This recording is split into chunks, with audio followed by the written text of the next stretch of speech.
Hello, hello, hello. Good afternoon, good morning, good evening, wherever you are in the world. Very nice to have you with us. Episode number 238 of This Week in WordPress. You can see on the screen that I'm joined by three fabulous individuals from pretty much all over the world today. It's quite nice. First of all, Michelle. How are you doing, Michelle? I'm good. How are you? Yeah, very well. Michelle Frechette, you've probably seen on this podcast, as well as really all over the internet, because as you're about to hear, Michelle is, well, let's just say she's relatively busy. She is, first off, the Director of Community Engagement for Stellar WP at Liquid Web. She's also been recently called, I was in the room. She was called the busiest woman in WordPress by Matt Mullenweg at WordCamp US 2022. In addition to her work at Stellar WP, Michelle is the podcast barista at WP Coffee Talk. She's the co-founder of Underrepresented in Tech, creator of WP Career Pages, president of the board for Big Orange Heart, director of community relations and contributor at poststatus.com, co-host of the WP Motivate podcast, author, business coach, and frequent organizer and speaker at WordPress events. She lives outside of Rochester, New York. She's an avid nature photographer. And if you want to learn more about her, you can go to meetmichelle.online. I got to ask, Michelle, do you have, like, when you work in an office, you have this in tray and out tray sort of thing, and hopefully they kind of balance out. You know, the in tray and the out tray kind of have this sort of seesaw effect, and one never gets. Yours seems to just get fuller on one side. Do you ever sort of drop projects, or do you just sort of keep them all? Do you just add them in and keep adding them in? There's times. I mean, I deprecate things just like other people do, right? There are things that no longer serve, or there are things that it's time to sunset. Yeah. And so, yes, of course, I do those. I do that as well. Well, thank you for joining us. I really appreciate it. Also, we're joined. So I'm in the UK. Michelle is in the US. We've got Katie Keith. Hi, Katie. Hi. Katie's in Mallorca. Now, you've got to forgive me, Katie. I'm going to say it's part of Spain. Yeah. It's a Spanish island, yeah. Okay. She's there at the moment. She's the co-founder and CEO of Barn2 Plugins. She loves finding ideas for new and unique plugins that help people achieve new things in WordPress and WooCommerce. Originally from the UK, she now lives in sunny Mallorca. It says Spain, sorry. And can be found paddleboarding in the sea or hiking in the mountains. Was that kind of part of the reason of going there, just to adopt more of that lifestyle? Because with the best will in the world, you are hard pushed to do paddleboarding and mountaineering in the UK. Yeah, I did manage that in the UK, but would often be rained off, and it's more seasonal, of course. Yeah, definitely. But you're enjoying living there, I guess. It's good. People don't realise how beautiful and mountainous it is. They just think of the kind of Magaluf-style tourist resorts, and it's a lot more than that. Well, thank you for joining us. And anybody that is curious to know what Katie's plugins do, go and check them out. Barn2, Google that, Barn2 plugins, and you'll see a suite of things, all for WooCommerce, which is handy because there's tons of WooCommerce stuff in the news this week by coincidence, so that's kind of nice. And finally, we're joined by Rob Cairns. Hello, Rob. How are you doing? And third of our co-hosts today, I guess. He's from Toronto in Canada, so everybody's in a different spot on the world. How are you doing, Rob? You all right? Doing well, Nathan. Thanks for having me. You're so welcome. Rob is the co-founder, CEO, chief creator of amazing ideas at Stunning Digital Marketing. He's the creator of the SDM podcast show and co-moderator of the WordPress Global Product Group on LinkedIn. When he's not playing with WordPress, he can be found enjoying sports in Niagara Falls and reading. It actually says in Niagara Falls. I wonder, do you literally go in Niagara Falls? No, I go visit those who don't know. Niagara Falls region is about 90 minutes from Toronto, and we were just there at the Ice Wine Festival. So is Niagara Falls not only a waterfall, it's the name of a town, right? Yes, it is. Okay. Two towns. Yeah. There's one in the US and one in Canada. Oh, yeah, that's right. It's right on the border, isn't it? And if you're on the American side and want to look at the waterfall, you have to go to that sort of half bridge, which sort of jots out and never has a destination. It just comes out of it. It is the bridge to nowhere. Yeah. If you're on the Canadian side, you can see the full beauty of it. Yeah, okay, I get it now. In Niagara Falls, actually, Rob, whilst we're at it, you had a sort of something that you wanted to mention concerning your podcast. We've just mentioned the SDM show podcast. Why not do it now? Tell us about your little epoch coming up. Sure. We just published episode 297 this morning. A week Tuesday, I will be hitting the magic episode 300. So that puts me in a little bit of, I think, Nathan, you're already there, and our dear friend Bob Dunn is already there. So I'm not far behind. So episode 300. I remember when I got to 100, I made a real fuss of it, and I made like this massive competition, and we gave away something like $16,000 worth of plugins and themes and all that. And honestly, it took me a week to clear up who won what. I said, I'm not doing that again. And then 200 came around, not even mentioned. And then 300 more recently. No, just move on. But anyway, congratulations. That is a big milestone. Thank you. I really appreciate it. Right, a couple of bits of advertising from me. I hope you don't mind, everybody. But the first thing is just to say, here's our website, wpbuilds.com. If you fancy subscribing to the bits and the pieces that we do, and you enjoy this show, the best way to do that is either to go to your podcast player of choice and search for WP Builds. These days, podcast players are clever enough to pick up on just searches. You don't usually need an RSS feed, but try that. And if failing that, if that doesn't work, you can go to our subscribe page, which is in this link here. Or if you just want to keep updated with the content as we push it out, typically 2 episodes a week. This thing on a Monday, which actually comes out on a Tuesday, because as soon as it's finished, I edit it and what have you. And then we have the podcast on a Thursday. But if you click in here, we'll send you an email just saying that has happened. So that's the first bit of advertising. The second bit, forgive me, is Page Builder Summit. Page Builder Summit is coming back round again. It's the 20th to the 24th of February this year. So, a little over about a month away, just slightly under a month. We've got loads of speakers lined up. All the speaker roster has basically been settled, but we're still interested in having a few sponsors. If you fancy doing that, this is the page to go to. You can find it at pagebuildersummit.com/sponsors. I'll say that again, pagebuildersummit.com/sponsors with an S on the end, so plural. And go and have a look around. I'm happy to say that Cadence has actually sponsored us, which is really nice. You can sort of see a little bit further down, just there. Look, there's one of our sponsors. Thus far, we've got the ones that you can see, 20i, Cadence, and various other ones as well. So very appreciative to those. But if you fancy joining us for the ride, it's happening in a few weeks' time. We'll be opening the waitlist page for those people that want to actually attend the event in a few days' time. So, okay, there we go. Right, let's get on with the WordPress news for this week, shall we? It's quite a lot, actually. We've got lots of news items. It depends how deep we go into them. We might get to them all, we might not, but let's start here. This is a piece on the WP Tavern. It's called, it's by Sarah Gooding. It's called WordPress Project Aims to Complete Customization Phase and Begin Exploring Collaboration in 2023. This teeny tiny little article, well, I say that, I mean, she writes really long pieces, but this one's one of the shorter ones. It actually contains an awful lot of information about the upcoming year in broad brushstrokes. Josepha Hayden-Chomphosy, who is the executive director of the WordPress project, has said that phase 2 is sort of drawing to a close, and phase 2 is all about full site editing, those kind of things, block patterns, the way that it's presented on the page. And now we're going to be moving on to phase 3 at some point. I'm not entirely sure from this article when that transition is likely to happen, but maybe it's after 6.2 is released. And phase 3 is a really exciting one because it involves collaboration, aka Google Docs. So the idea being that you would open up a document and be able to concurrently edit it along with various other people. There's more to it than that. There's all sorts of rules around who can edit what and what state they're in, whether it's in a draft and whether you're an editor. And so it gets kind of complex, but they're trying to figure out what that will be. Also, the hope is that in 3, these are some cool items. Openverse search in core. So Openverse is freely available images. And the idea you'd be able to search from within your WordPress install and get some free images, of which Michelle has contributed a lot. Improvements to the navigation block, which I'm pretty sure everybody could agree if you've used it, could still do with a little bit of work.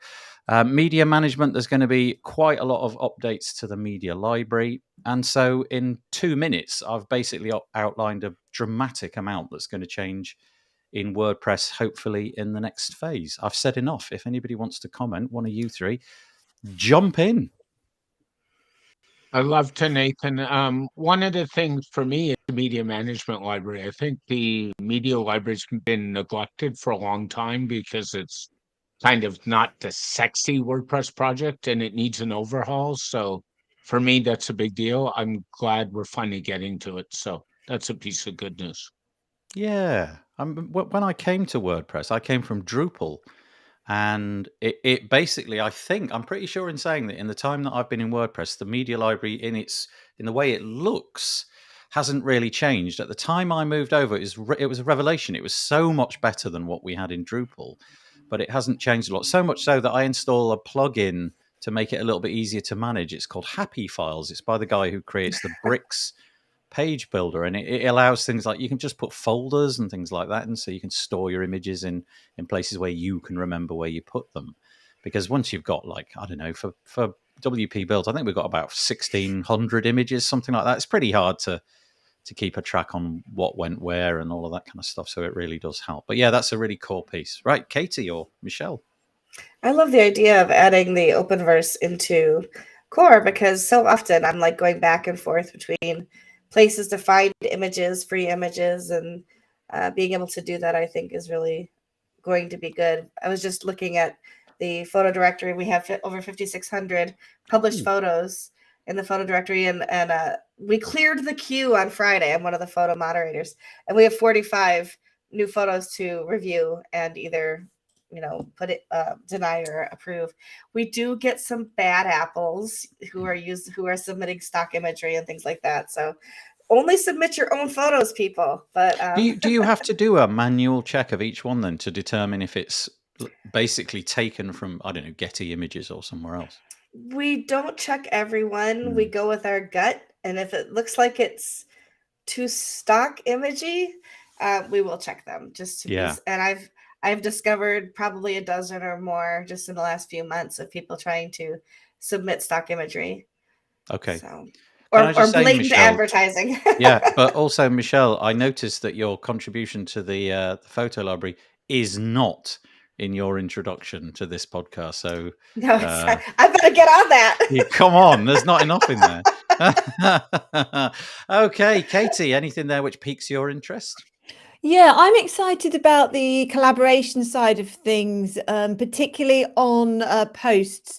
I don't know exactly what the detail of what's coming, but that does need improving, like people submitting work and feeding back. And what I'd love to see would be, when you edit an existing post, you might want to save a copy of it as a draft for people to check, and then use that to override the live post. And currently the only way I know to do that is, I think it's the duplicator plugin. You can do that.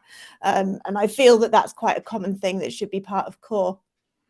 This is sort of self-promotion, but it isn't intended to be self-promotion. I did a podcast episode with Steve Burge.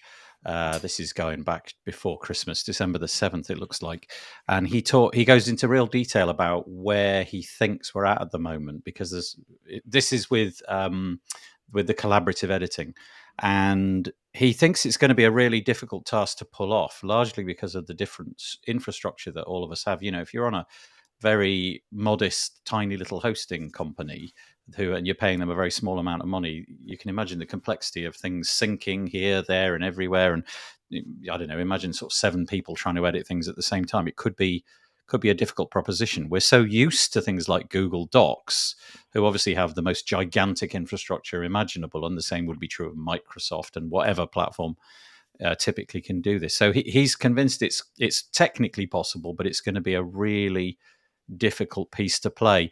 One of the things that he thought may happen, and I think this is quite curious, is that you would concurrently edit just a single block at a time.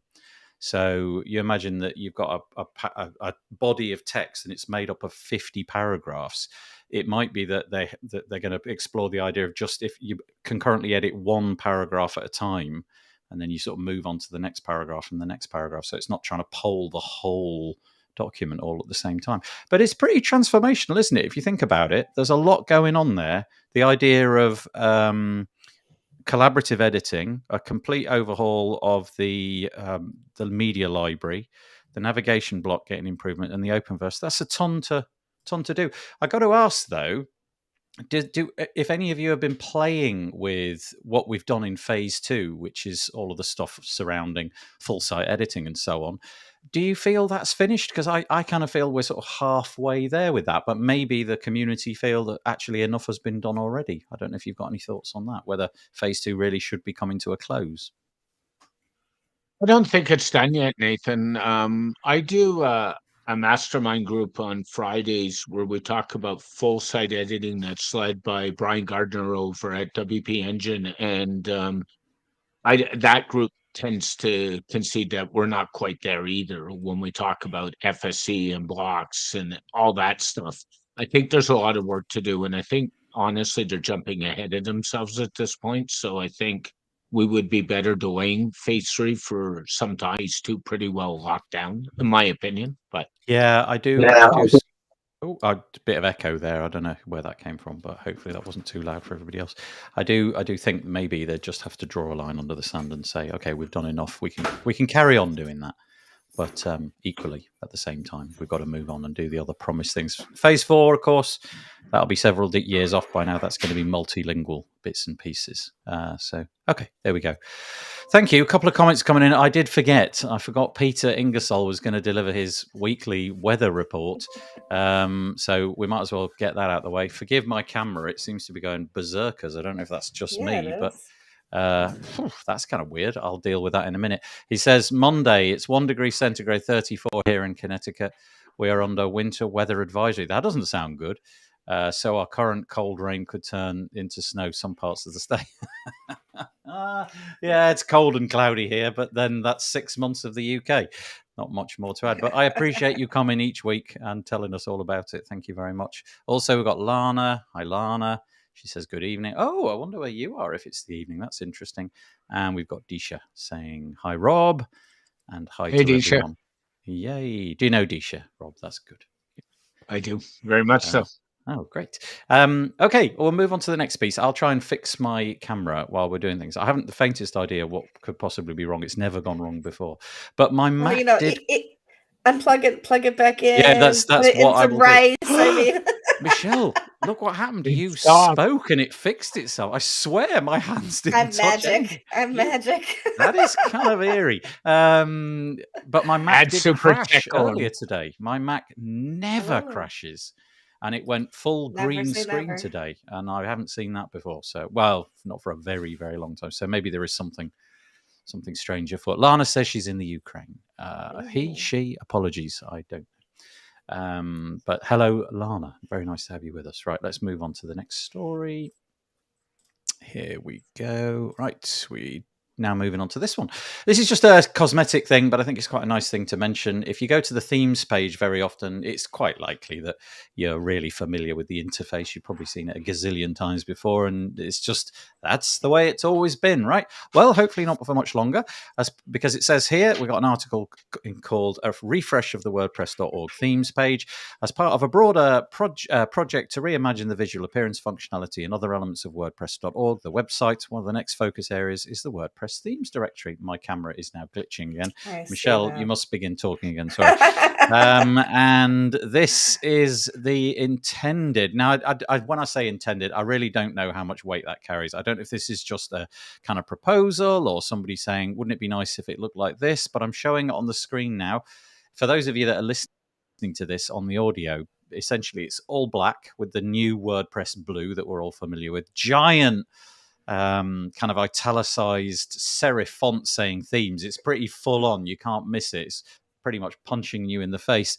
And then a very minimal layout with a couple of icons of different images to left and to right, some iconography underneath giving you ideas about different ways that you can use tones on them and things like that. And then there's a great big filter option where you can sort of filter down, as you might imagine. Really, I was just showing it because I thought it was quite nice. I don't know if any of you have got any opinions. If you do, yell them now, and I will try and fix my camera. I think it looks great. I think it's funny. I was running our local meetup a couple weeks ago and was reminded what it's like to be new to WordPress. When somebody who was new to WordPress said, "I don't understand. I keep trying these themes and none of them look like they do." When in the directory, and I said, "Oh, welcome to WordPress." Yeah, they're not going to look I like agree it. with You got to play. I agree with you, Michelle. It looks really great. And by the way, just while we're talking, to take a poke at Nathan, I think the episode title needs to be "What Happens When My Camera Goes Bad." But that's Oh, nice. Yes. another story. Yes. Yeah. Well, there we go. It should be. There we go. It's back. Whether or not it'll stay back, I don't know. Sorry. Right. I'm going to write that one down. What happens when my camera goes bad? Yeah. Katie, every episode I try to come up with the most unusual or interesting line that's said in the episode. So at the minute, I think that's leading the way. I'll write that one down. Katie, what do you think about this new design? I love the font because it says design. The concept of themes is supposed to be visual. I know themes have moved on way beyond the visual, but in theory, it's a skin, isn't it? And so I really like the way they've used such an artistic font. The lack of space around the edge upsets me a bit, though, I must admit. It's actually touching the edge of the page. Just here. I'm sure that's intentional. Yeah.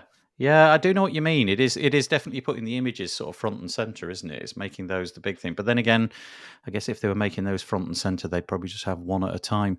I have to say, in the past, I found it a little bit tricky to. I don't know what the navigation will be like or what the defaults will be like, but I've never really kind of understood how what is on the homepage, the first page, if you like, never kind of really understood what I was being shown. Whether it was download counts or whatever the criteria may be. So having all these different filter options, especially if you could somehow save them so that when you came back, the same filters always applied, set as a cookie or something, that might be quite interesting. Sorry, Katie, I feel I might have interrupted you. Yeah, I think the grid works really well. And I love the filters because it is hard to narrow them down sometimes.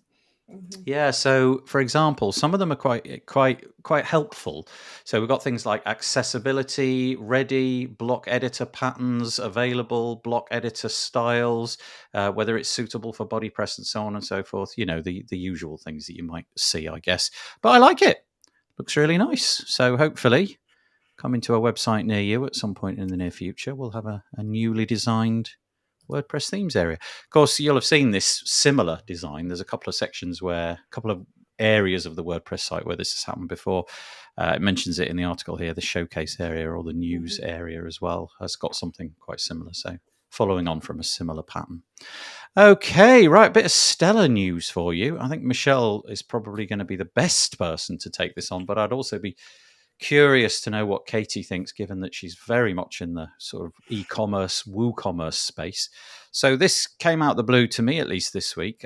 Cadence have joined forces with Shawcar, and I don't really know a lot about Shawcar, except that when I look at their logo, I immediately think Spotify.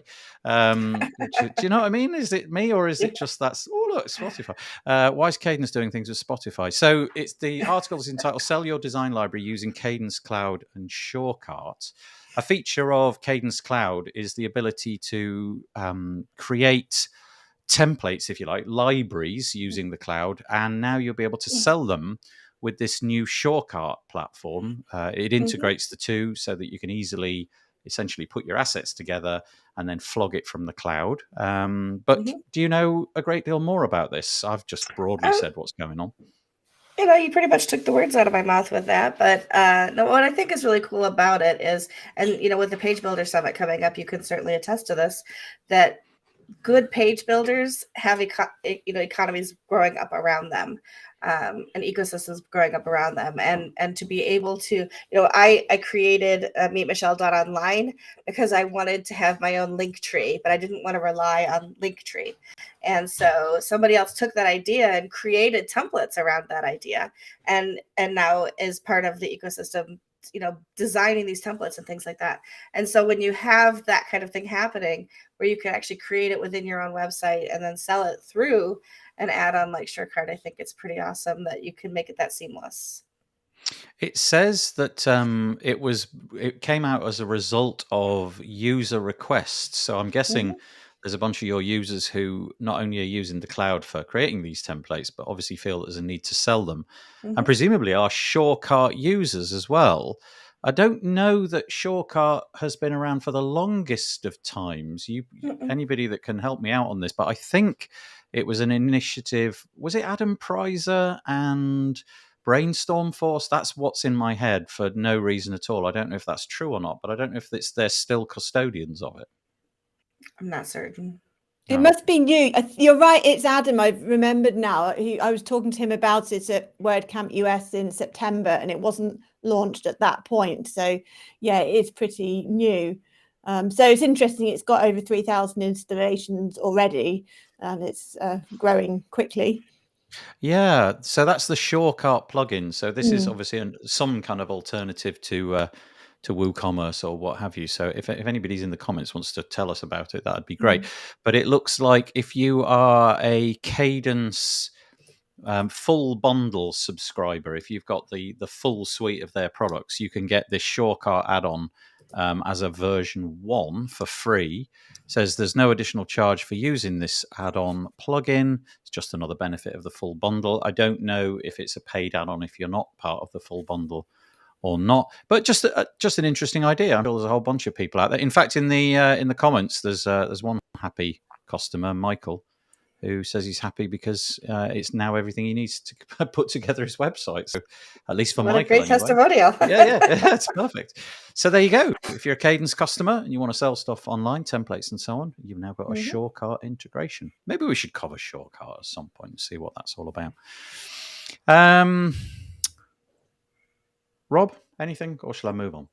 Yeah, the only thing I would add is I think we're going to see more of this kind of partnership, because the only way for some of these plugins to grow, like Shawcar, is either partner with an existing builder or something, or to be bought. So I think this is going to be one of many we're going to see this year, personally.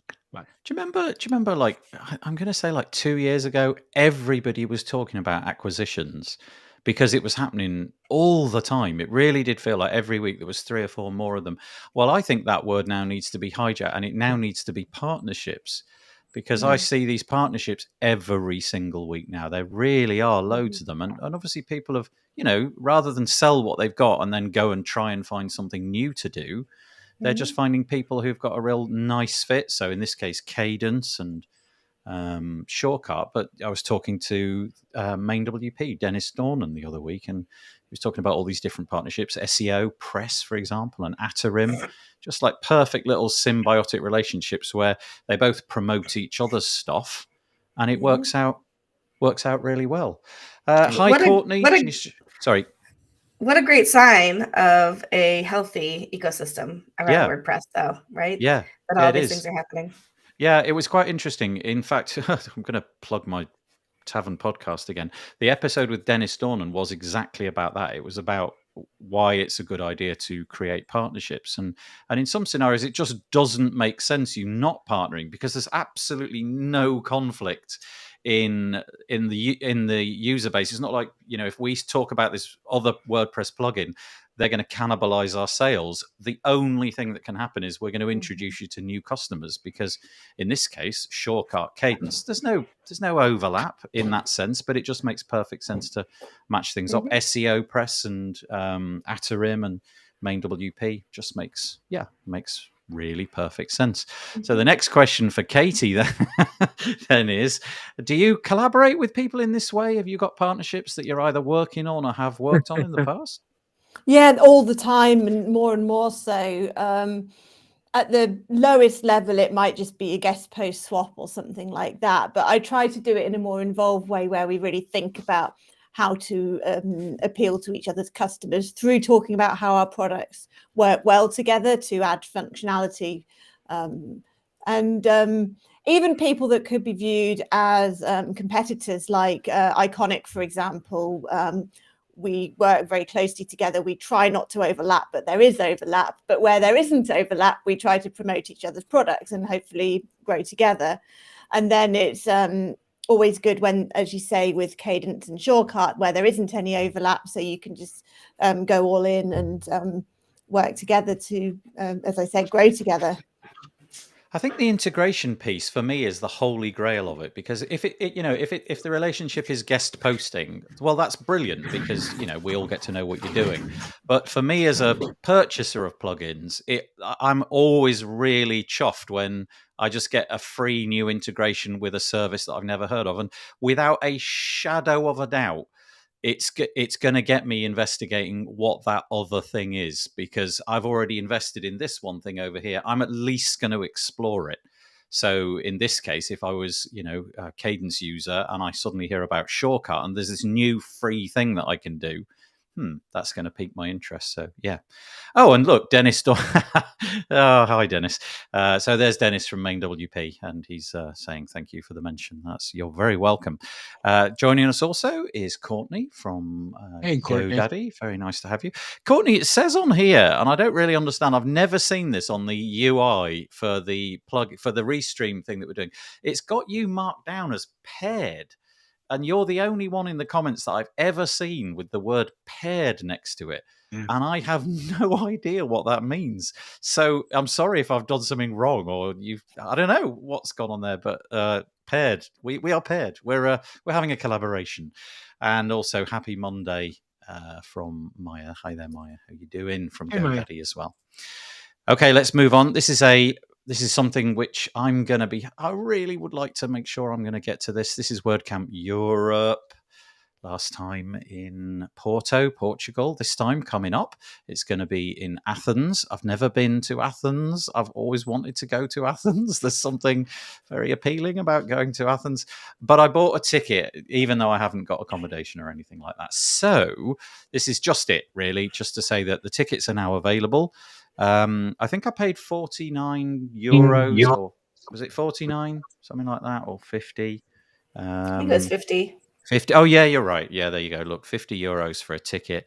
And I think more or less at the minute, the euro and the dollar are fairly on par. So, broadly speaking, it's $50. It's the normal thing. It gets you entry to the event. You can also agree to attend the contributor day, although I've forgotten whether that's in front of or behind the main event. They also ask for, the usual things like, do you want your avatar going on the page, and what's your dietary requirements and things like that. Your t-shirt size. Yeah, t-shirt size. Yeah, that's right. Wow, there was a lot of t-shirt sizes. That was like a full page of. That's good. Different. Yeah, we're inclusive. Yeah. Really cool.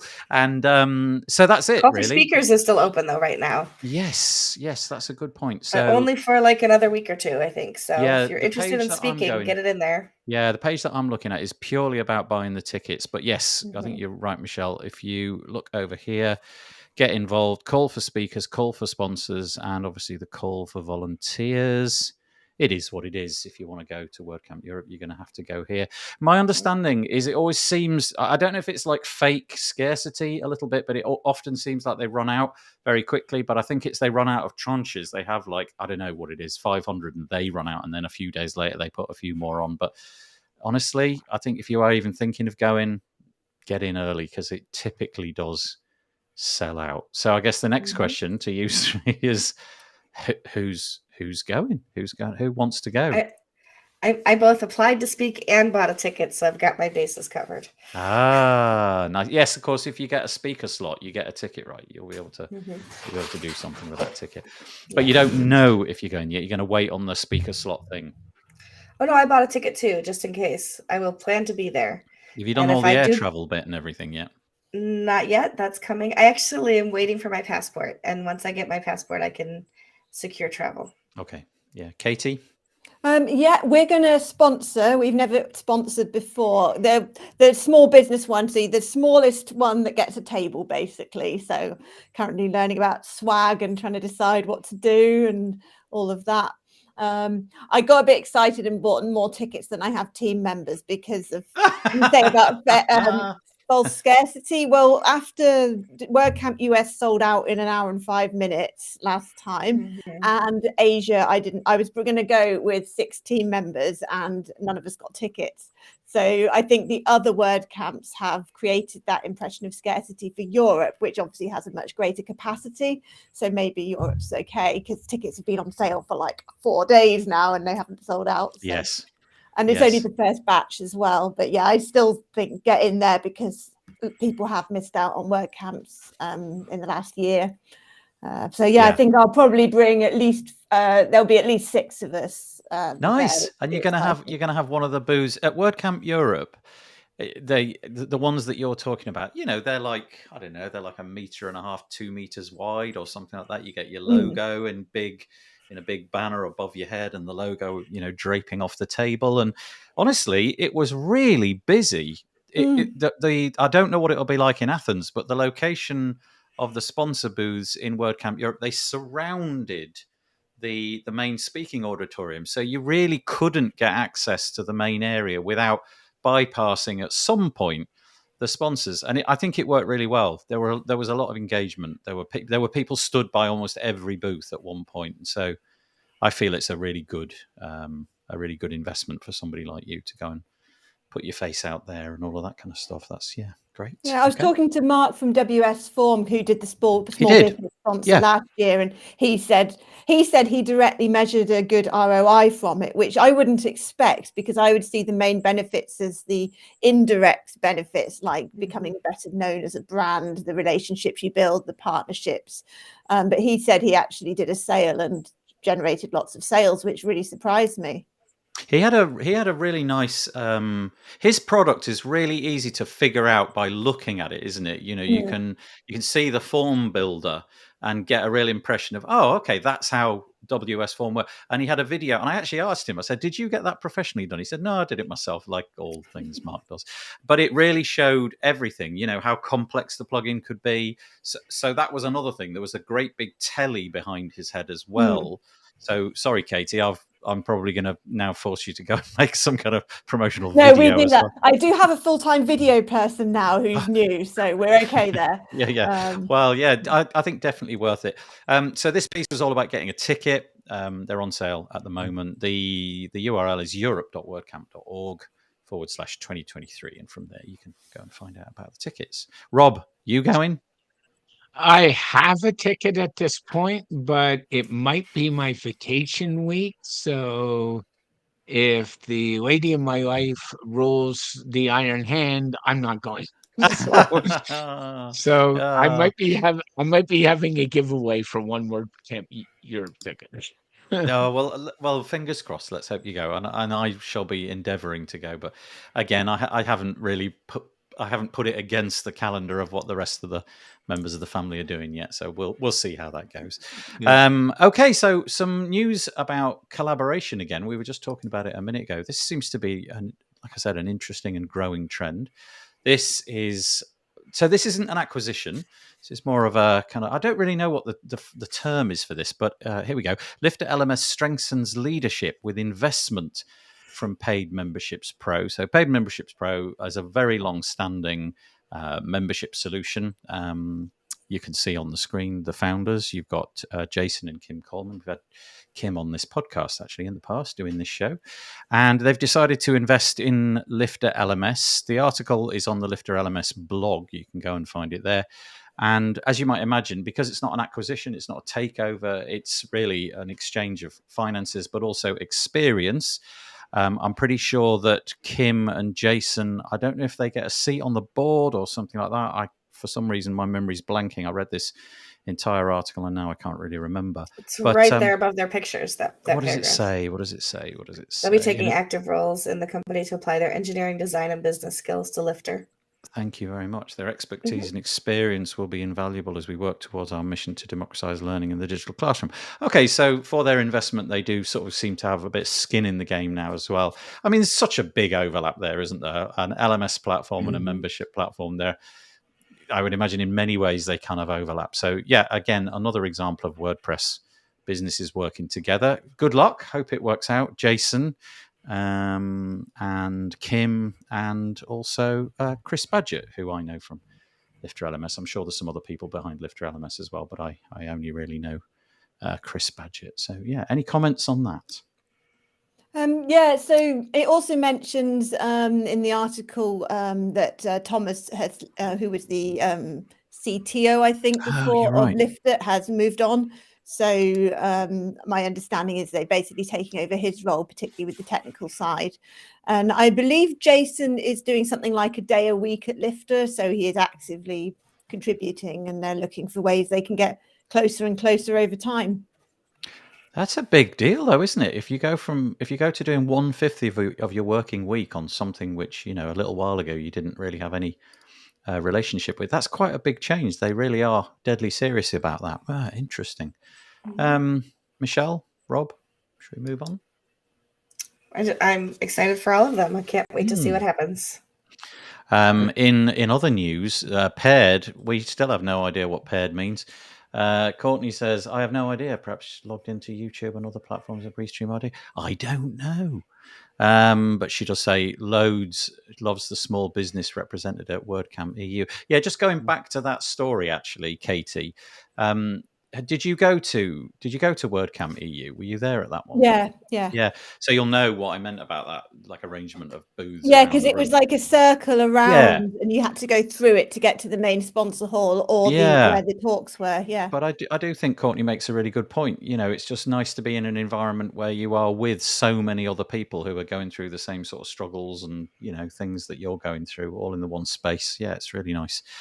And entice the folks to hang out with your booth, she says. Interactive games to win prizes is usually a hit. Yeah, that's true. Elementor last time, they had this great big I don't know how good it is for the environment, but they had this great big vat full of like little squishy balls, and you had to dip your hand in, and if you bought a ball out with nothing written on it apart from the Elementor logo, you got a squishy ball. But if you had something else, then you won whatever it said. And I put my hand in and I won a squishy ball. And then the next person just behind me, she pulled it out and got an iPad Pro. I was gutted. Wow. No. Yeah, I know. It's like being at Las Vegas where you vacate the chair and then somebody comes along and pulls the one-arm bandit and wins the $1 million. That's what it felt like. I hope it was a really ridiculous. good squishy ball. Yeah, it was a very valuable squishy ball. Okay, so yes, good luck.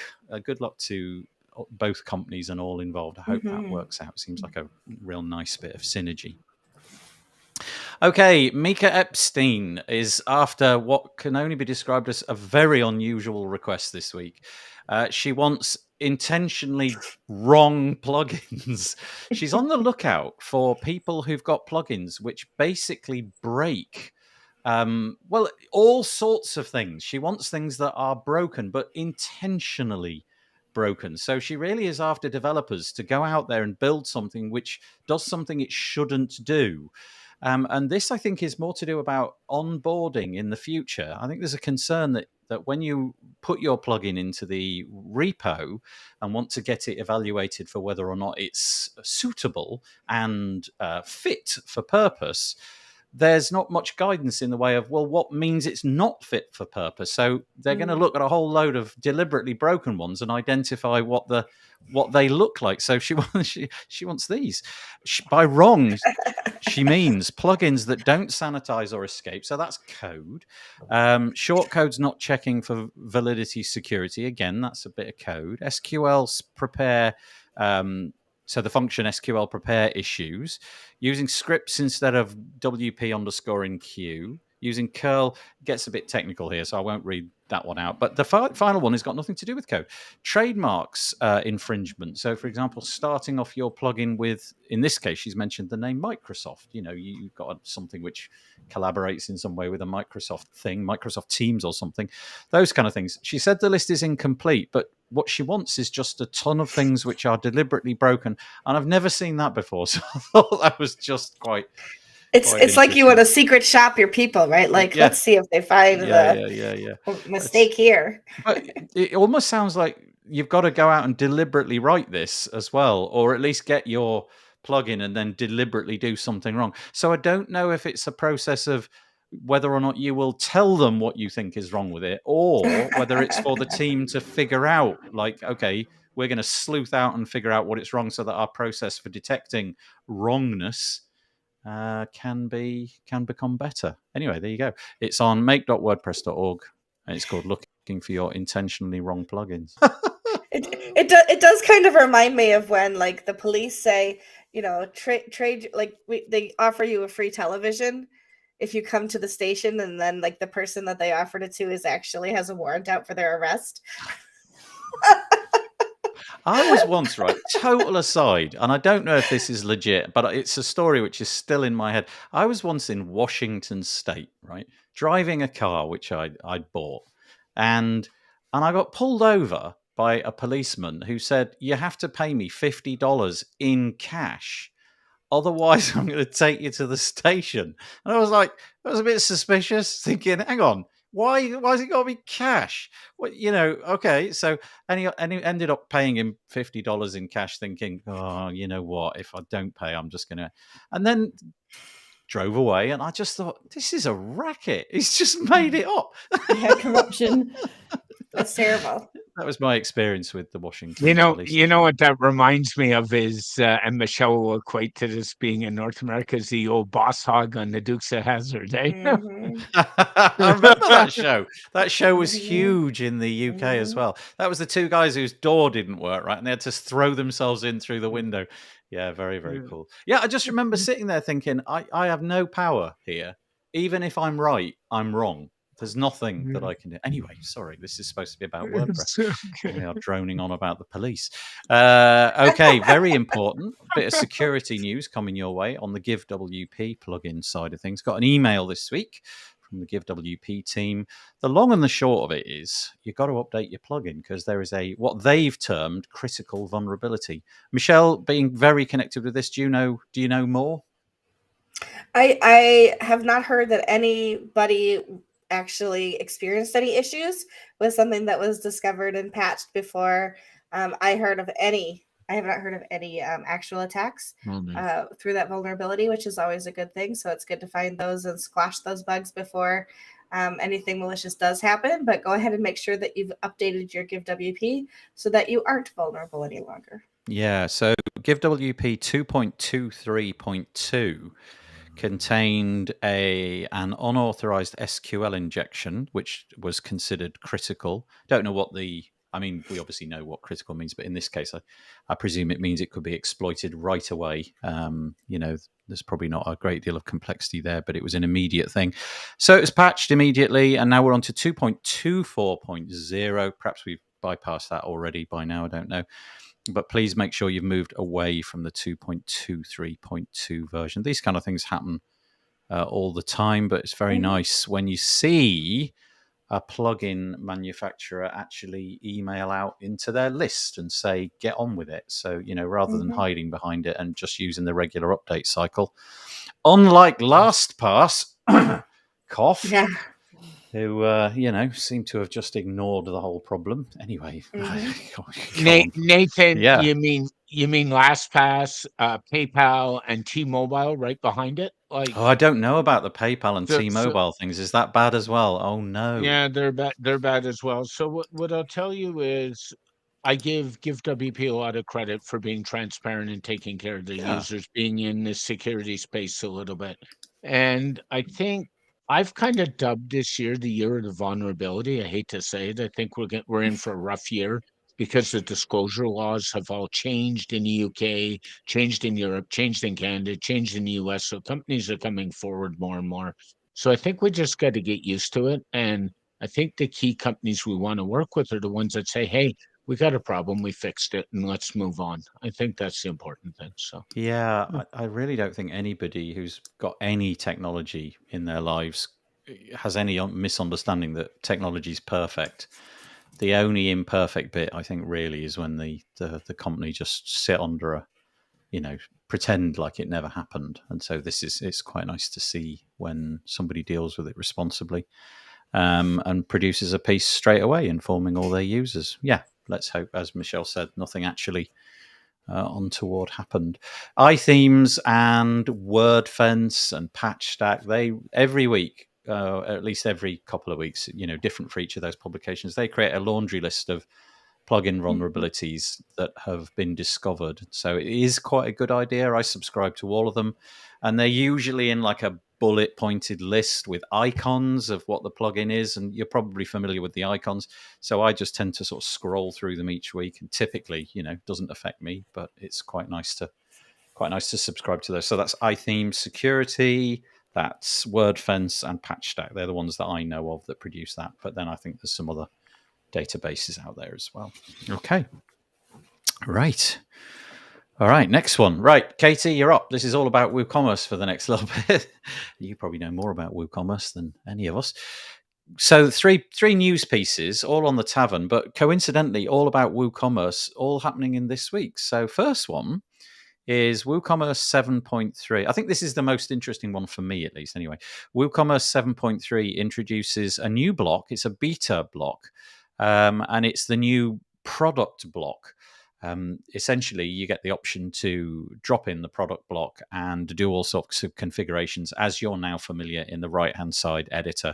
You can change the way it looks, and you can change the different queries and so on. I think I'm confusing two of the stories. So this is kind of nice. There's also some patterns which they've thrown in, but I couldn't quite understand what the purpose of that was. But Katie, I have to ask, do things like this coming into WooCommerce, do they compete with you, or do they complement what you do at Barn 2?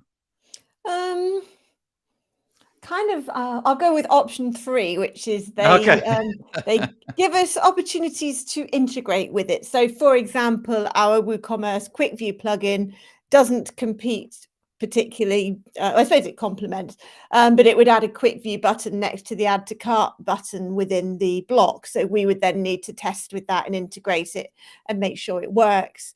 We have a product filter plugin, which would add filters either above the new block or to the side. And that will probably require some custom integration as well to make it work. So I'm hoping that the new block will have the required filters for us to do that, because the current ones didn't. And it always feels really sad for the customers and unprofessional to have to document this doesn't work fully because the filter doesn't exist in the current WooCommerce blocks, which is literally what we've had to do so far. So I'm hoping that the new one will move it on a step and allow us to get in there and make the filters work properly with it. Always nice though to get options like this for complete novices. If I'm coming to WooCommerce, I think it's fair to say that in the past it was a real jigsaw puzzle of trying to hook things together and make your store work. Unless you wanted something like truly out of the box basic, the basic cart with the basic layout and all of the stuff that you get. All of this stuff that's now coming into blocks is really interesting. What's showing on the screen is it's a three column grid.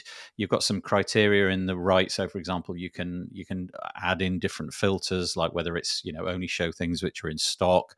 You can also show things which are out of stock, and so on and so forth. Various different options, like the number of columns that you can use, and so on. So it's really great. It allows completely inexperienced users, and I've got to say, for WooCommerce, I'm not experienced at all. Something like this would really allow me to get into the weeds and start mucking about. Oh no, I am right. It is based upon the query loop block, which, if you've ever used it before, really does allow you to sort of drill deep into the WordPress database and suck stuff out to show on the screen. So yeah, very cool. I'll move on to the next one, if that's all right. And this one is dead simple. Again, it's on the WP Tavern. It does one thing. It's WooCommerce Blocks 9.4 adds support for local pickup, exactly as you might expect. In this day and age, it seems like, everybody's getting everything delivered to home, but maybe, a bit like me, you quite like the option to be able to go and pick it up from a local depot.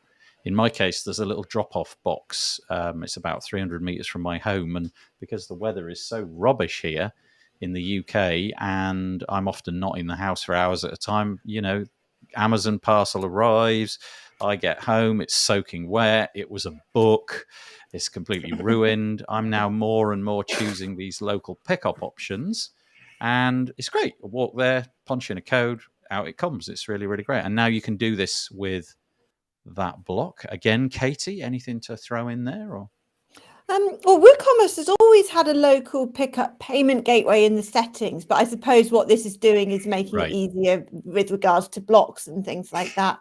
And I don't think you could enter in the front end an address. I think local pickup until now meant that you had to collect it from the location of the vendor. So it's moving it on a bit. Yeah. Yeah, because there's an option. You can see it in the UI.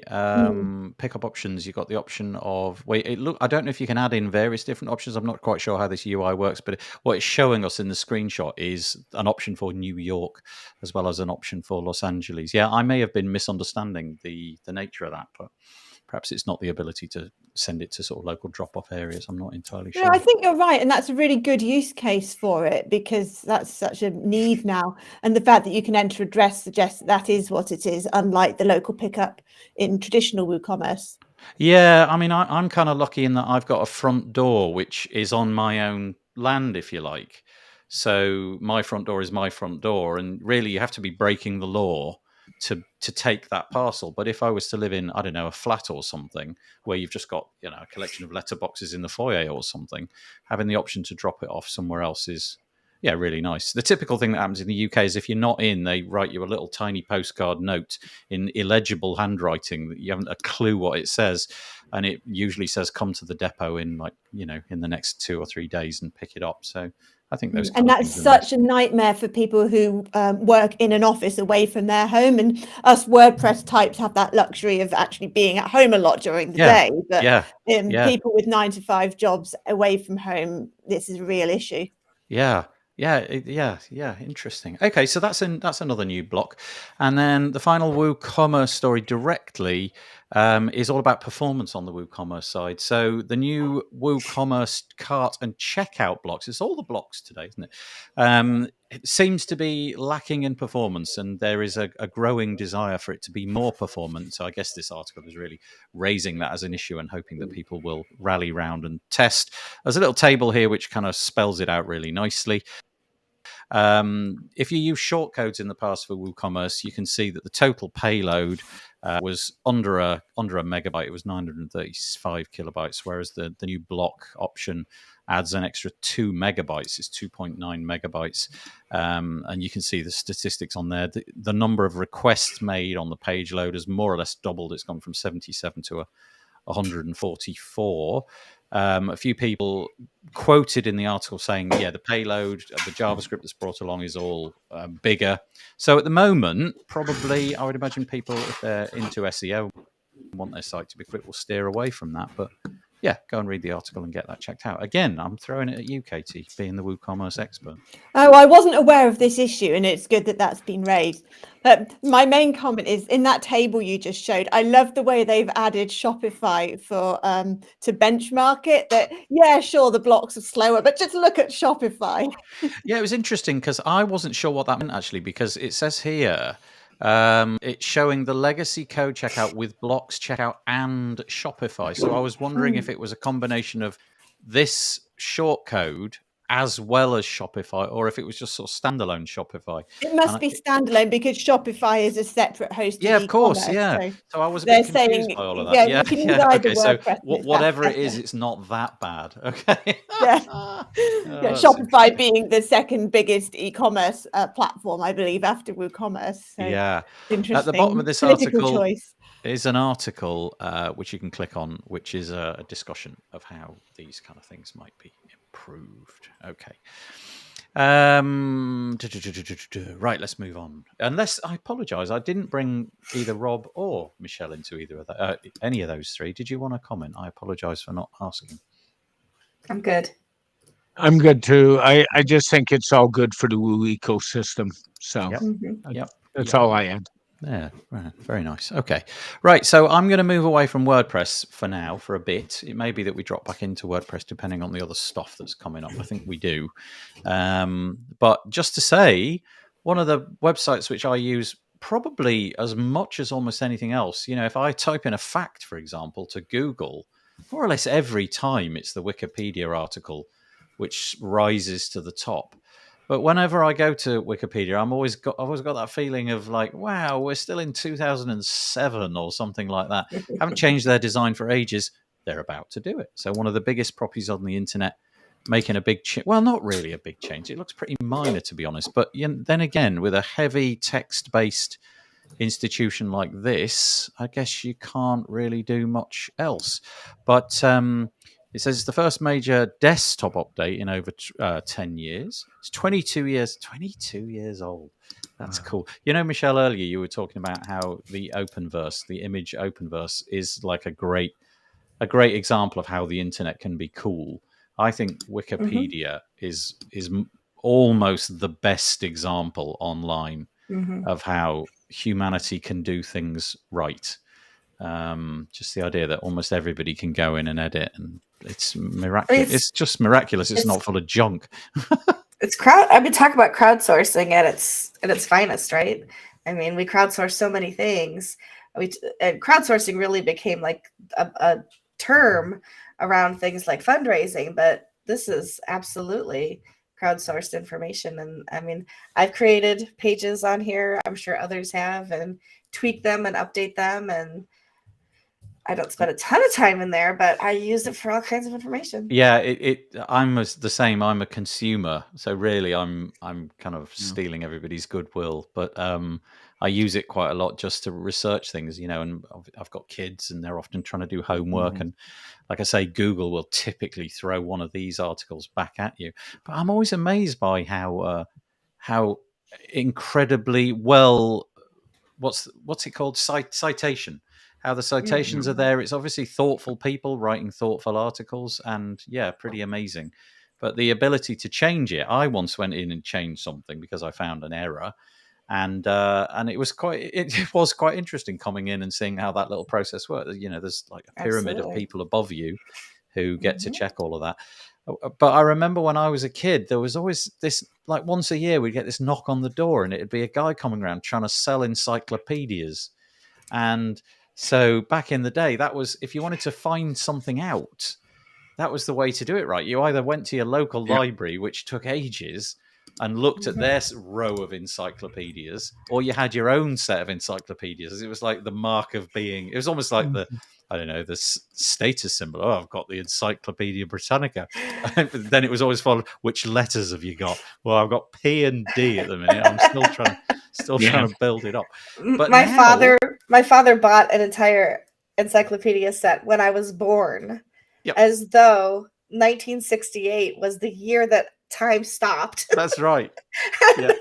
Nothing would ever be added to history. And here we are with Wikipedia, 22 years old. An amazing thing. Every year, just before Christmas, they offer the ability to for you to donate money to help their cause. Please do. Yeah, please take some time if you use it and donate some money. They offer a valuable service. Michelle, just add to your father saying time stopped in 1968. I remember my dad buying encyclopedias, and they had the reoccurring revenue model. They put out an annual every year, just update it. So there you go. We're all dating ourselves on this call. Yeah, well, I think probably Katie's the youngest of us all. So anyway, a big thing like that, you can't really go changing it all that dramatically. So the change isn't that dramatic, but it somehow just looks a little bit cleaner, a little bit nicer. So hopefully that'll roll out. I confess I haven't checked, but I just thought that was a nice little story. That's cool. This is one just very much worth mentioning. If you use forms a lot and you have the ability to style them so that they look in line with everything. This is just a great little article that I found this week. It's on the austingill.com website, and it's called How to Style HTML Forms Right, How to Build HTML Forms Right, Styling. It's a 5-part series where it's cool. It's just a total forms nerd, it would seem, who's decided to devote masses of his life to helping everybody make nice forms. The first section is all about semantics, then accessibility, very important. This is the third in the 5. This is all about styling it. Then user experience and security, the other parts. And then he just goes into so much depth about how you can make your form look great. And I just wanted to drop this into the show notes. This was constantly one of my bugbears when I was building websites more than I do now, was trying to make them look nice. And here you go. This article will tell you how to do all that. Very nice. Thank you, Austin. That's awesome. Yeah, isn't it? Nice, yeah, for sure. Yeah. Nice people out there on the internet. I think I'll miss that one for the moment. Oh, shall I? No, okay. So No. this is the. It's a good one, right? This is an article. I don't know who it's by, but the website is called Editor X. I think is Editor X like a page builder? Is it like is it like a Squarespacey type of thing? I don't know. I'm not sure if it's like a publication that just publishes ideas like a blog. Don't know. Anyway, they've got an article entitled, well, how many of these do you get every year? But this one I quite liked. It's called The Big Ideas That Will Change Web Design in 2023. And obviously they're crystal ball gazing. But I like it. There was a few things in here which I thought was nice. First one, what do we reckon about this, right? Do you think that in 2023 it's going to be okay to use unconventional navigation? Will you be doing any of that? I'll show you a couple of examples that they quote as being really nice, and I gotta say, I kind of like them.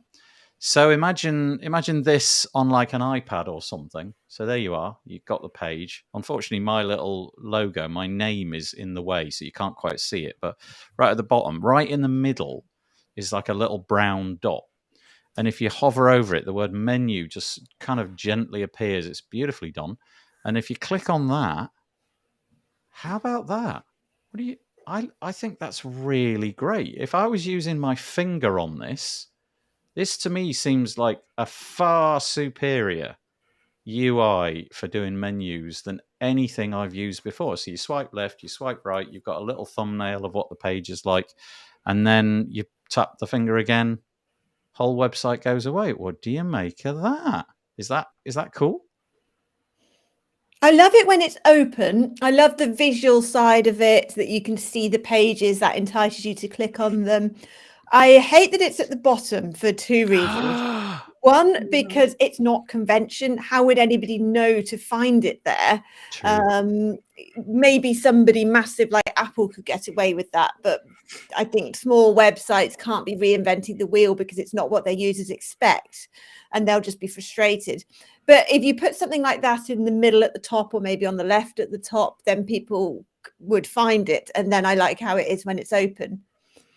I'm just going to see what it looks like when we're on a like a mobile interface. So when you're on the mobile interface, you can see it on the screen now.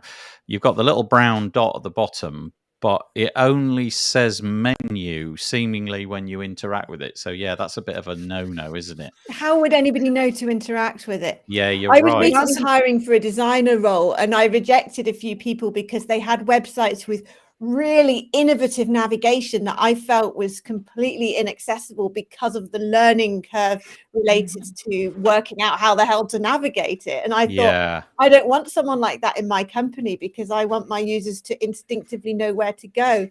So even if they're a good designer, I actually rejected those applications. That's really interesting. What does a screen reader do with that too? I mean, talk about accessibility, Katie.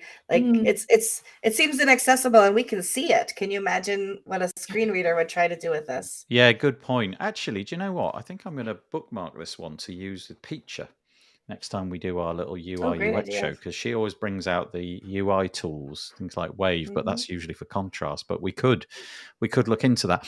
Yeah, I think what they were trying to say was not that this is going to become the normal, but this is a bit like your trendy magazine. There's going to be a few people pushing the boundaries, but I think their stipulation is there's going to be a few more people pushing the boundaries. Interestingly, if that had an icon in it, so I'm looking at the little blue dot at the bottom, if that had an icon in it, which was your little three hamburgers, you know, the one that's like typically now associated with mobile menus, I actually prefer it at the bottom because, okay, caveat, on a phone, because my thumb is at the bottom and I get really infuriated that essentially my phone ought to be largely a one-handed device, but it's not. It's always a two-handed device, and one hand is just consumed by holding the thing so that the other thing's free to interact.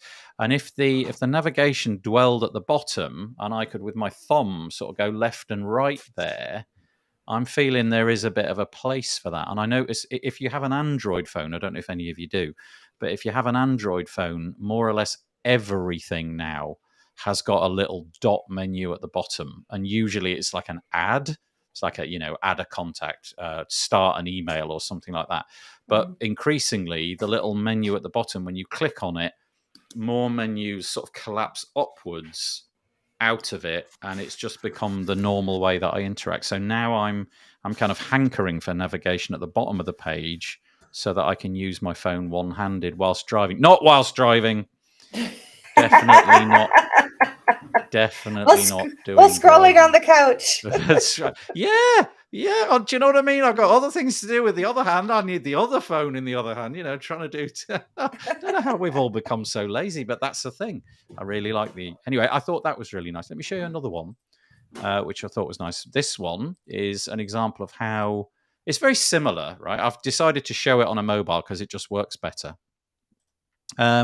So the menu is contained in the normal, more or less normal menu item at the top. So you've got menu, logo, what have you. If you click on the menu, what do you reckon? To me, that feels like native iOS. That feels like I'm actually on an iPhone and they're kind of trying to mimic what the iPhone would do to me. You can then sort of scroll with it and you get these other bits and pieces at the bottom. And if you click on those and click the menu again, there's options at the bottom. And I can't find a particular example of it. But again, it scrolls up from the bottom, a bit like you would have with your notification pane on the iPhone. Where you scroll it up and you can do the volume and the brightness of the screen and all that kind of stuff. It does the same kind of thing. So anyway, I just thought they were kind of nice little examples. What do you reckon? Funky menus on the way out. It's not the kind of thing I'd be getting involved with. I think I'm a bit more like Katie. I just want something solid and reliable. But it does kind of feel that hamburger menu top right, I don't know. Maybe we just need to move on just because we need to move on for no reason other than that. Well, that's an excellent analogy that you mentioned the hamburger menu, because for years, loads of people didn't know what that was, particularly people that maybe aren't so computer savvy. And they were like, where's the menu? Where's the menu? And often the younger generation would find, like, there it is. It's those lines. And that's a really good example of intuitively bad usability, actually. Whereas the example that you just showed, Nathan, showed the word menu. Well, unless you're a restaurant, which is another issue on some websites, that is clear. But people have come to accept the hamburger, but actually intrinsically, I think it's a bad usability element. Well, the website goes on to talk about a lot more. It talks about the fact that they think that, and we won't get into the thick of it all, but it's a nice article. I'll drop the link in the show notes. They think there'll be a rise in unconventional navigation menus, and I would welcome that, actually, to be honest. And we'll go on to this one, which is AI becomes another tool in the toolbox. Okay, we have this conversation fairly frequently, but I know Katie's got some opinions on this one because Katie dropped another link in the show notes, which you can find on the Smart Company website. Really, I don't use this phrase very much, but I have to use it now. Unless you have been living under an actual rock, you will know that people have started to use AI in all sorts of fun ways, creating images and creating text. This article, I had to read it really very quickly because Katie sent it through and I didn't see it until the last moment. Basically, Katie, it felt to me like the thrust of this article was if everybody uses AI and we're all using the same AI, everything's just going to sound the same. And so your business isn't really going to sound different or authentic. It's just going to sound like, well, they used AI. That's really lazy. Is that really what it was saying? Essentially, yeah. And it uses the example of WordPress themes that have created quite a standardized look across many of the world's websites now. WordPress, you can do anything in WordPress, obviously. And yet there are many websites, at a glance, that's a WordPress theme, don't you? So they're using that as an analogy for the impact of AI on the copy side of things. So the two together, they're saying, going to make the internet a really boring place. Yeah, I would agree, Katie. One of the biggest things in business is to differentiate your business from your competitors. And if we all keep using AI, it'll be the same. There's a really good book out there called The Inside Advantage. It was written in 1929, and it talks about why business owners have to make their business different than their competitors to succeed. And I so strongly agree with that, because then we're all fighting everything on price, and then we know where that goes, right? So we don't want to do that. So well said. I have this feeling that we're in this kind of incubation period with it where we all think it's just dead cool because it's dead cool. Because at no point have you been able to go to a website and say, I don't know, write me a piece about Justin Bieber. I mean, for God's sake, why would I want to do that anyway? But you get the point. And it would just splurge out an article about Justin Bieber. I actually put it to the test this week. I got ChatGPT and I posed it a question, but the intention of the question was basically give me a blog post of about 700 words, something like that. And was it great? Yes, it was. It managed to make all sorts of interesting conclusions that I definitely would not have made. So it was a really good Kickstarter. But did it sound like an 8-year-old? Yes, it did. It sounded like somebody that was just given the task of write something really boring but incredibly accurate. Now, I know everybody's going to say it's going to change. It's going to change. It'll get good at like style, and you'll be able to do it in the style of Justin Bieber, for example. But I don't know. I'm just not convinced that the world needs this deluge of AI. I'm just becoming a bit of a Luddite, I think, in my old age. I'm going to get Michelle's opinion on this at this point. I think it's a great tool, but I wouldn't rely on it. Just because you have a hammer doesn't mean that everything is a nail, kind of thing. And if you are using it for research and for idea generation, I think that's great. Right. So I can't always think of 10 reasons why I should XYZ. But if I ask AI to tell me 10 reasons, it'll give me 10 reasons. And then I've got something to start from. I think it's great. I wrote about this at Poststatus, that it's a great way to get past a writer's block. If you have been assigned a topic that you need to write about, would I post an entire article that was generated by AI? Absolutely not. It doesn't sound like me. It doesn't have my voice. It doesn't have the voice of of Poststatus or of LearnDash or whoever else I'm writing for at the time. But is it a good way for me to kind of jumpstart and get into things? Absolutely. Yeah. So I can see the benefits of it. I spent an hour with Andrew Palmer last Friday looking at Bertha AI, and you can even generate images in there right now. And he kept showing me like with the idea of rock climbing. Should have used Justin Bieber. That would have been more interesting. But one of the images, like the guy's knee was bent the wrong direction, like his leg bent the wrong direction at the knee. And I thought, well, he's been in a rock climbing accident apparently. But, so it shows that it's a great tool, but you shouldn't use it as the end all. Don't fire your content staff at this point because you think you can get everything through AI. I think at the bottom of it, that is my concern, is that it's going to be so compelling for higher level employees who are making the decisions about payroll. I think it's going to be such a compelling decision to lay off people.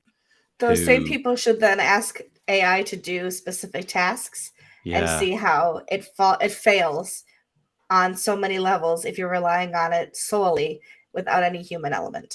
Well, a good example on ChatGPT 3, at least anyway, is I think it stopped scraping the internet in like 2020 or something. So, it doesn't know anything about the last 2 and a bit years. So if you ask it, I don't know, a question about what is Justin Bieber's latest song, if he's had any songs since 2020, it simply doesn't know about them. So there is that.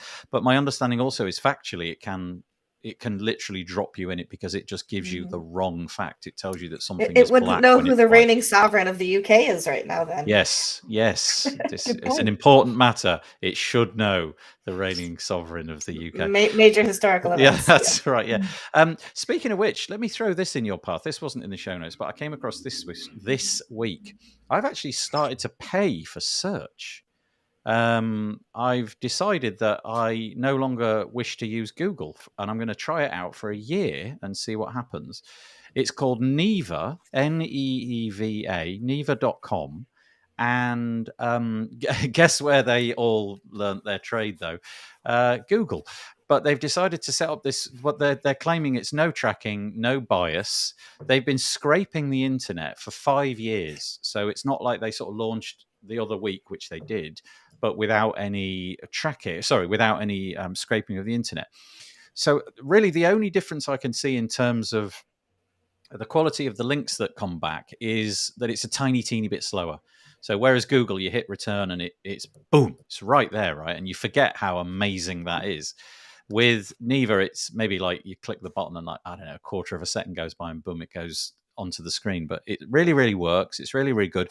I like the way when you do a search, which because I'm not logged in, I'm in incognito window, so I can't. It presents it in a slightly different configuration. There's just images in slightly different places, and the thumbnails for images are slightly different.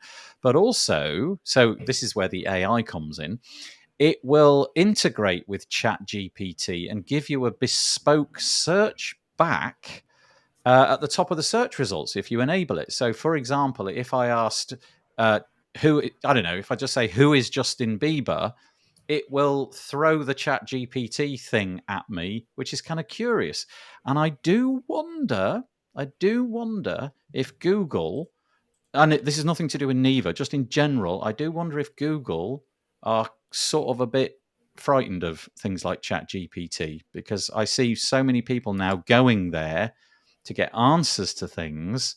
Whereas before, you always went to Google, right? If you wanted to know the answer to something, you went to Google. And I see people left, right, and center now just asking ChatGPT because it gives you this sort of narrative version back as opposed to just a screed of links, which you've then got to go and look at. So anyway, Neeva, Neeva.com, worth checking out. $50 a year. I'm not convincing anybody, am I? You're all staying with the free good. No.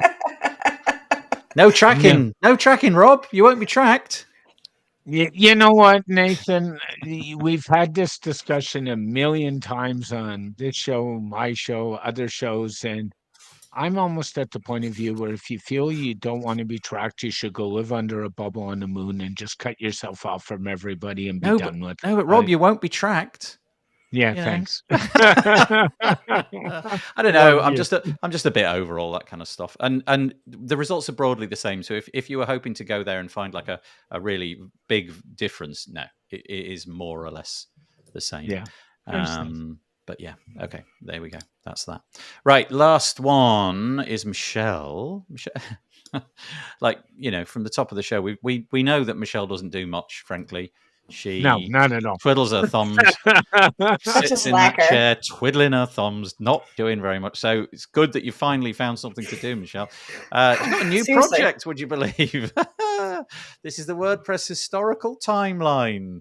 Tell us about this. What's the intention? I should scroll it whilst you're talking. This year is 20 years of WordPress. So this is on May 27th. It'll be 20 years since WordPress launched. And I thought, wouldn't it be fun? If you go to WordPress.org, they have, timelines or whatever that are official timelines, but that's not community driven, right? So those aren't showing things like when the first WordCamp in Rochester was. Yes, I have absolutely loaded some of my own SJs or my own events in here. I had to prime the pump, Nathan. So yes. You will see WP motivate and give on there, those things. But other people have started adding things to it. So Winning WP, for example, first WordCamp Europe in Leiden, the Netherlands, Taco, submitted that one. And those are all links that will open in a new tab to show you that event or a post about that event. And so there it is, the first one back in 2013. So the idea is you want people to it's user submitted.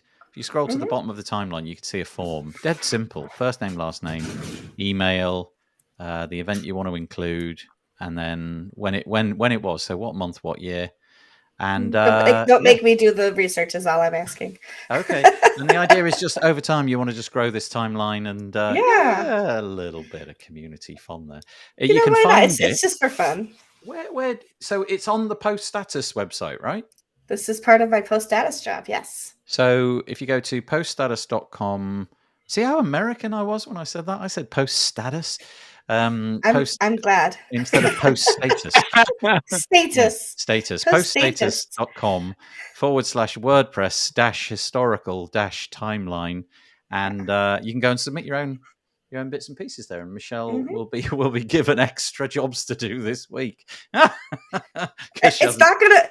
They don't show up immediately, folks. They do come to my email, and I will get to them when I do. You're going to check them all out one at a time. Yeah, that's really nice. So one more time, Post Status. Yes.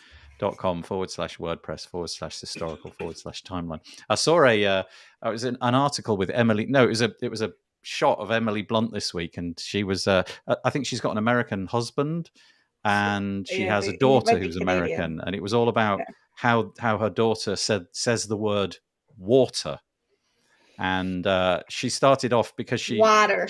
She hung around. Yeah, she hung around Emily a lot when she was really, really little, and she would say, "May I have a glass of water?"